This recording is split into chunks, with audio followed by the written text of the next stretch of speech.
우리 사진 한 장 보여주시겠습니까? 여러분, 어제 참 비가 많이 왔지요? 어제 우리 권영긴 집사님 이사하셨는데 비 오는 날 참 은혜 가운데 이사를 하셔서 감사합니다.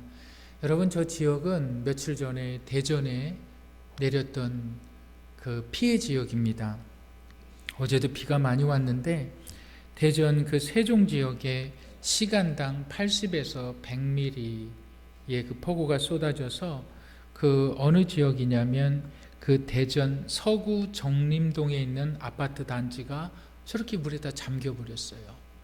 참으로 안타깝습니다. 그리고 아파트 1층에 있던 주민 A씨는 미처 피하지 못하고 집 밖으로 나오지 못했는데 간신히 소방대원들의 그 구조를 받아서 병원에 응급실에 갔는데 안타깝게도 사망을 했다고 합니다. 네, 이제 보여주지 않으셔도 됩니다. 여러분, 우리가 살아가는 삶은 참 예측하기 힘든 세상입니다. 이상기후, 이렇게 비가 막 쏟아져서 내가 피해를 입을지, 여러분 과연 그런 예상을 할 수가 있을까요? 예상 못합니다. 열심히 일을 해서 한 푼 두 푼 모아서 전셋집을 벗어나서 내 이름으로 내 집 하나 장만하려고 하니까 정책이 바뀌어서 갑자기 아파트 값이 억대가 뛰어버립니다. 참 허무하죠. 큰 꿈을 가지고 회사에서 퇴직을 해서 장사를 한번 해보겠다 해서 모든 퇴직금을 다 털어서 작은 가게를 하나 엽니다. 인테리어를 비싼 돈 주고 내부 장식을 하죠. 그리고 정말 열심히 잘 성공해보겠다 라고 해서 모든 것을 다 투자를 해서 시작을 했는데 코로나 사태가 생깁니다. 폐업을 해버렸어요. 이게 현실이라는 거예요. 이게 현실. 여러분 다 아시겠지만 우리나라 자영업자들이 폐업률이 90%라고 말합니다. 10개의 상점이 문을 열면 1년 안에 9개가 문을 닫습니다. 여러분, 이것이 현실이라고 말합니다. 우리가 이 땅을 살아가는 사람들의 현실. 여러분, 과연 소망이 있을까요? 이러한 사람들에게 소망이 있을까요? 여러분, 그런데 본문은 이 소망을 가진 사람들이 있다. 그들을 성도라고 말합니다.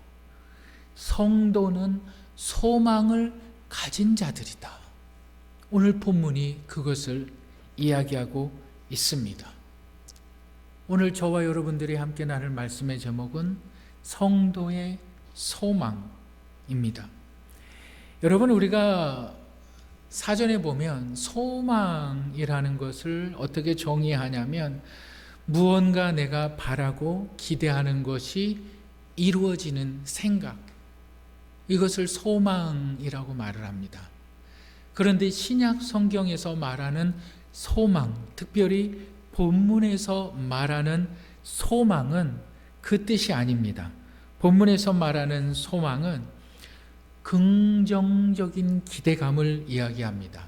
다시 얘기하면 성도들의 소망은 성도들의 삶을 통해서 구체적으로 보여지게 된다라는 거예요. 이게 소망이라는 거예요.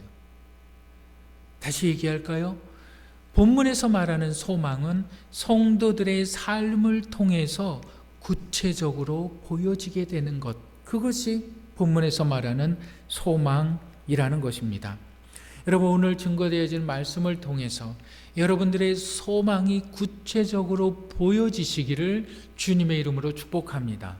성도의 소망에서 우리가 기억해야만 하는 첫 번째가 있는데 우리 한번 다 같이 따라 하시겠습니다. 성도의 소망은 사랑을 나누게 한다. 네, 우리 골로새서 1장 3절을 우리 한번 3절, 4절, 5절을 다 같이 읽겠습니다. 시작. 우리가 너희를 위하여 기도할 때마다 하나님 곧 우리 주 예수 그리스도의 아버지께 감사하노라. 이는 그리스도 예수 안에 너희의 믿음과 모든 성도에 대한 사랑을 들었으며 너희를 위하여 하늘에 쌓아둔 소망으로 말미암음이니 곧 너희가 전에 복음 진리의 말씀을 들은 것이라. 지금 사도 바울이 골로새 교인들을 향하여서 이렇게 말하고 있죠. 너희에게 감사한다. 너희에게 감사한다. 그 너희에게 감사하는 그 이유는 너희 안에 그리스도 예수의 믿음이 있고 그 믿음으로 말미암아 너희가 사랑을 실천하는구나. 너희의 행동이 사랑을 실천하는구나. 그런데 그 사랑을 실천하는 것을 보니까 너희 안에 예수 그리스도에 대한 믿음이 있다. 그것으로 인하여서 하나님께 감사한다라고 말하는 겁니다.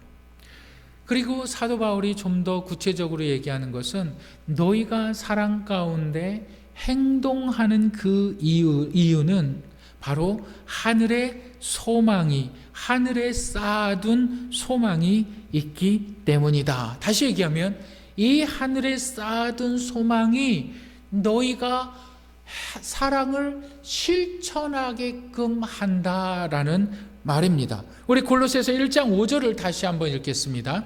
시작. 너희를 위하여 하늘에 쌓아둔 소망으로 말미암음이니 곧 너희가 전에 복음 진리의 말씀을 들은 것이라. 말미암음이니 하늘에 쌓아둔 소망으로 말미암음이니. 여러분 5절을 잘 보세요. 너희가 전에 복음의 진리의 말씀을 들은 것이다. 너희에게 하늘에 쌓아둔 소망이 있다. 곧 너희가 전에 복음 진리의 말씀을 들은 것이라. 하늘에 쌓아둔 소망이 뭐라는 겁니까? 곧 진리의 말씀, 복음이라는 거예요. 너희가 하늘에 쌓아둔 소망이 있다. 그 소망이 뭐냐? 바로 복음이라는 거예요. 그 복음이 진리의 말씀이다. 여러분, 제가 2주 전에 성도가 되기 위해서 힘쓰는 자들이라는 제목으로 말씀을 드렸던 것 다 기억하실 줄 믿습니다. 골로새 지역에 제조업이 막 발달함으로 상업이 막 번창해서 사람들이 골로새 지역에 와서 막 장사를 하기 시작했지요. 그런데 그들이 타 지역에서 이사 온 사람들이 그들의 삶의 문화, 그들이 섬기던 신들을 버리지 않았다는 거예요. 그래서 골로새 교회에 들어와 보니까 이것은 그리스도 예수를 믿는 것인지 그들의 신을 믿는 것인지 모른다는 거예요. 그들이 주여 주여 하지만 그들이 하나님 하나님 하고 있지만 가만히 보니까 그들이 믿는 하나님이 우리가 섬기는 바울이 얘기한 예수 그리스도의 십자가를 섬기는 믿음이 아니라는 거예요. 근데 그것을 어떻게 구분할 수 있었느냐? 그들이 행하는 모습을 보니까 구분이 되더라. 그들이 행하는 모습이 무엇이냐? 바로 그리스도 예수 안에 있는 믿음은 사랑 가운데 행하게 하더라 라는 것이었어요. 그것을 사도 바울이 지금 감사한다 하나님께 이렇게 말하고 있는 것입니다. 이것이 곧 하늘의 소망. 여러분들의 삶을 돌아보시길 바랍니다. 내가 사랑 가운데 행동하고 있습니까? 여러분, 저는 우리나라를 참 사랑합니다. 여러분들도 우리나라를 참 사랑하시죠? 제가 외국에서 좀 살아보니까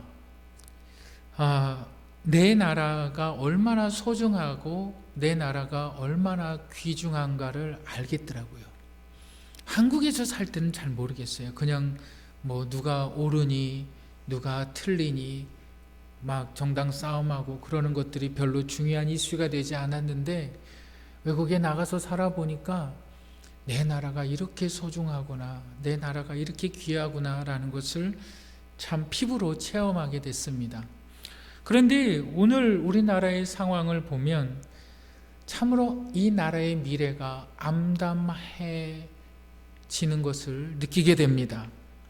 저는 우리나라 정부의 모습을 보면 이 나라가 민주주의 국가인지 이 나라가 사회주의 국가인지 착각이 들 때가 있습니다.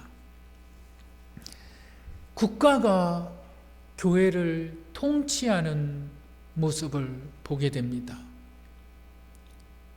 예배를 드리지 마라, 예배를 드리지 마라, 성도들 모이지 마라, 그런 것들을 보게 될 때 앞으로 기독교가 당해야 되는 핍박은 더욱더 커질 거라고 저는 분명히 생각을 합니다. 성도들은 교회를 뭐라 그럴까요? 성경은 교회를 뭐라 그럴까요? 성경은 교회를 이 세상에 속한 것이 아니라 예수 그리스도의 십자가의 죽으심과 부활을 믿는 한 사람 한 사람이 바로 교회다라고 말하고 있어요. 이게 성도들이 고백하는 교회입니다. 성경에서 말하는 교회입니다. 성도가 교회입니다. 예수 그리스도의 죽으심과 그의 부활하심을 믿는, 그래서 구원받은 하나님의 사람들이 모여서 함께 하나님을 찬양하는 저와 여러분들이 각자가 교회이고, 성경은 그래서 너희는 예수 그리스도의 몸이요 예수 그리스도는 너희의 머리다 라고 말하는 거예요.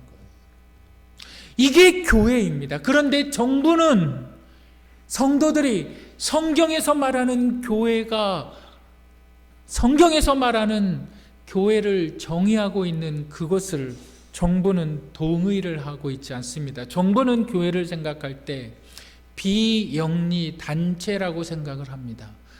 정부는 교회를 정의할 때 NGO, 무정부주의자들과 같이 한 기관이라고 말을 합니다. 여러분, 기관은 땅에 속한 겁니다.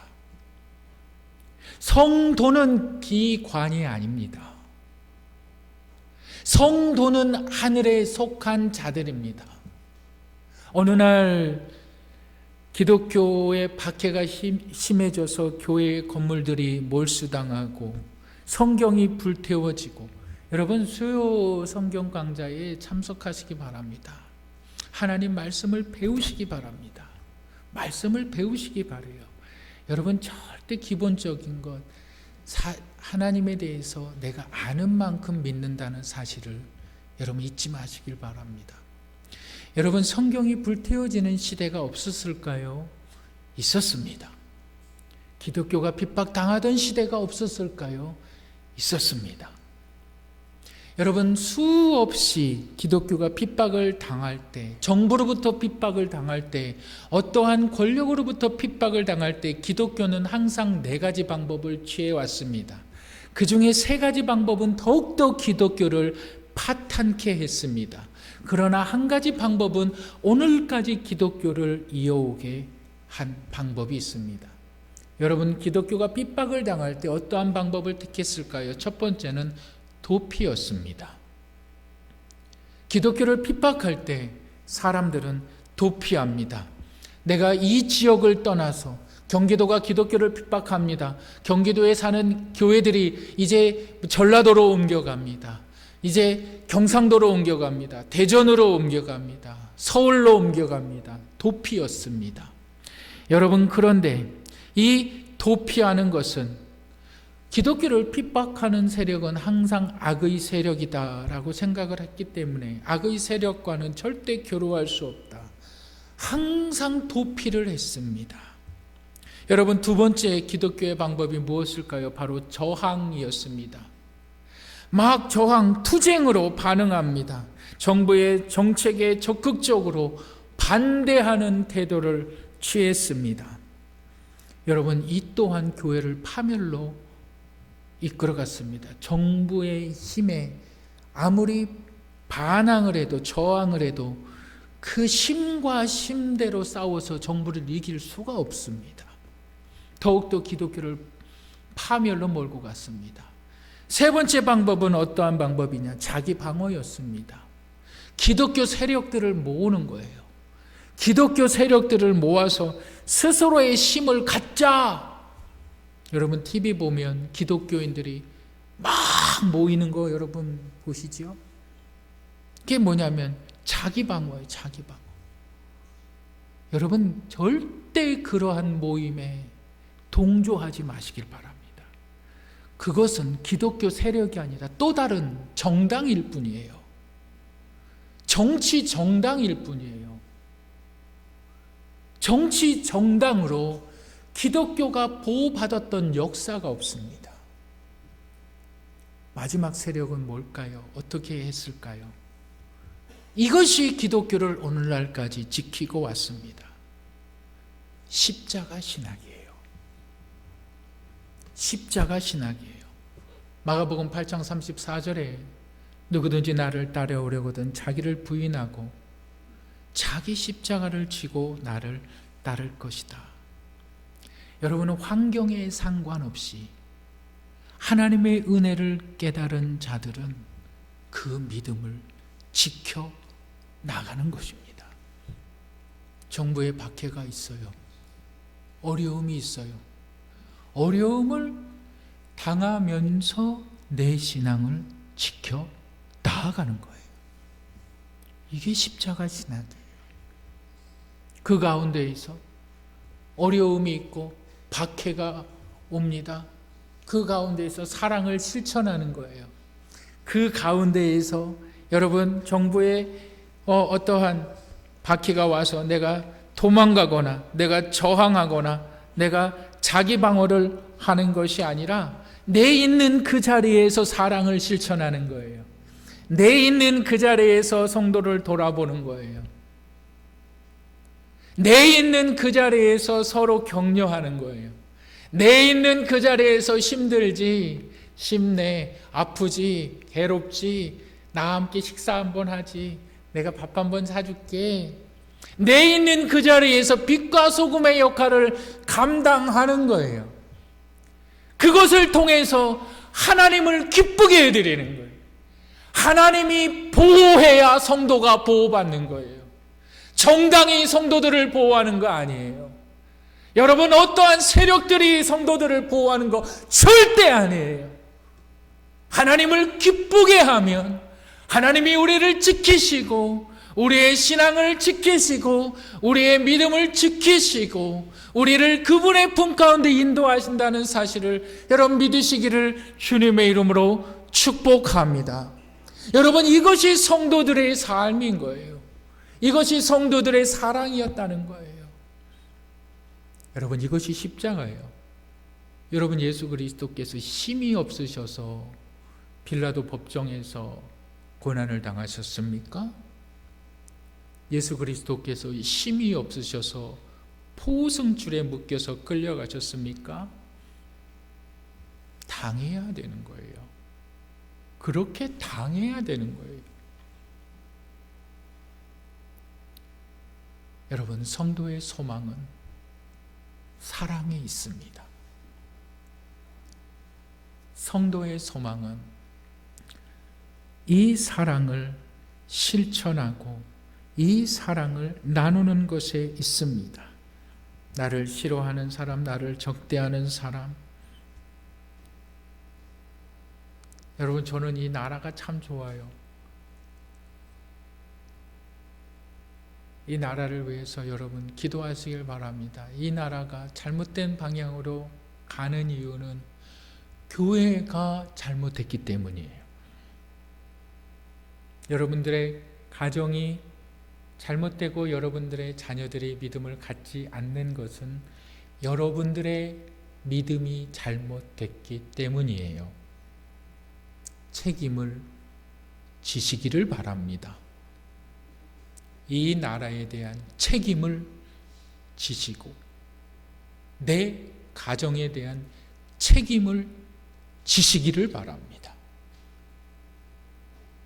그것이 성도입니다. 그것이 소망입니다. 여러분, 두 번째로 우리가 성도의 소망 가운데 기억해야만 하는 것이 있는데, 우리 한번 따라 하실까요? 복음을 깨닫게 한다. 네, 우리 골로새서 1장 6절 한번 다 같이 읽어보실까요? 골로새서 1장 6절 다 같이 읽겠습니다. 시작.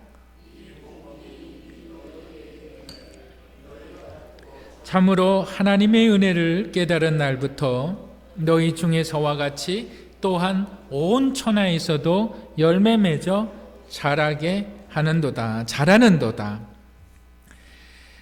복음을 들어라. 그런데 듣는 것으로 만족하는 것이 아니라 복음이 깨달아져야 된다. 저는 이 복음을 깨닫는데 정말 오랜 시간이 들었어요. 이 복음을 깨닫는데 정말 오랜 시간이 들었어요. 여러분, 복음을 깨달으셨습니까?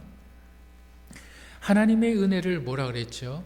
하나님의 은혜는 받을 자격이 없는 자에게 거저 주시는 하나님의 선물이 하나님의 은혜다. 우리 에베소서 2장 8절 다 같이 읽겠습니다. 에베소서 2장 8절 다 같이 읽겠습니다. 시작. 너희는 그 은혜에 의하여 믿음으로 구원을 받았으니 이것이 너희에게 난 것이 아니요 하나님의 선물이라. 제가 지지난주에도 말씀을 드렸죠. 어떤 40대가 넘은 노총각이 있어요. 사지 멀쩡합니다. 사지 멀쩡해요. 멀쩡한 사람이 좀 일을 해서 돈을 벌어서 생계를 유지하려는 생각을 안 하고 맨날 술만 먹고 입에서는 맨날 쌍소리만 하고 사람들과는 싸움만 하고 도적질하고 나쁜 짓을 일삼는 그러한 사람이 있어요. 외모는 형편없이 술에 찌들었고 약에 찌들어 있는 그런 모습 여러분 상상이 됩니까? 머리는 다 엉클어져 있어요. 언제 세수를 했는지 몰라요.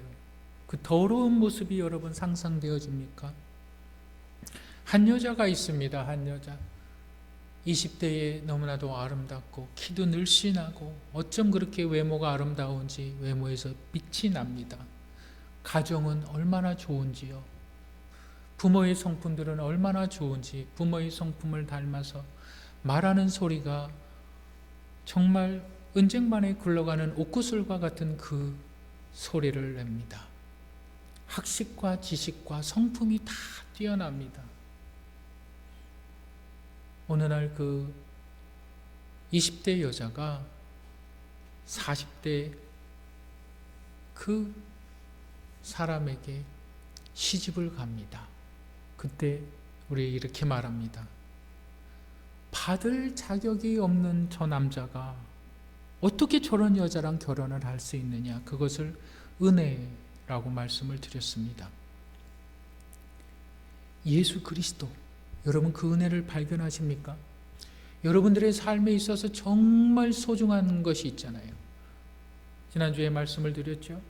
제 삶에 있어서 정말 소중한 것, 제 전부인 것이 뭐라고 말씀드렸습니까? 제 자식들입니다.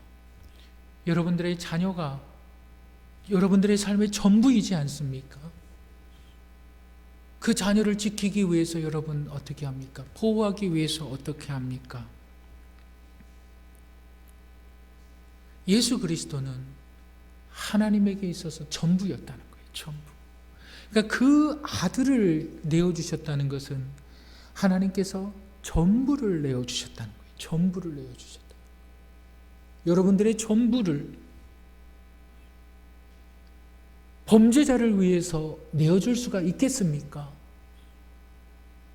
여러분들의 전부를, 여러분들의 자녀들, 그 전부를,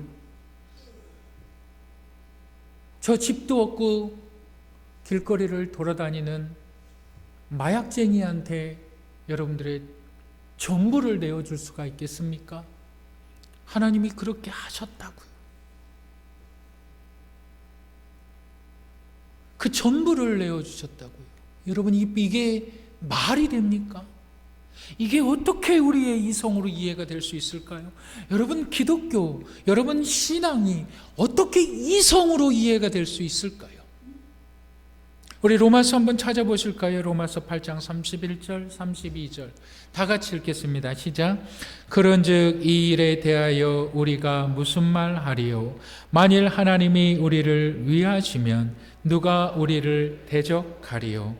자기 아들을 아끼지 아니하시고 32절 보여주세요. 시작. 자기 아들을 아끼지 아니하시고 우리 모든 사람을 위하여 내어주신 이가 어찌 그 아들과 함께 모든 것을 우리에게 주시지 아니하겠느냐.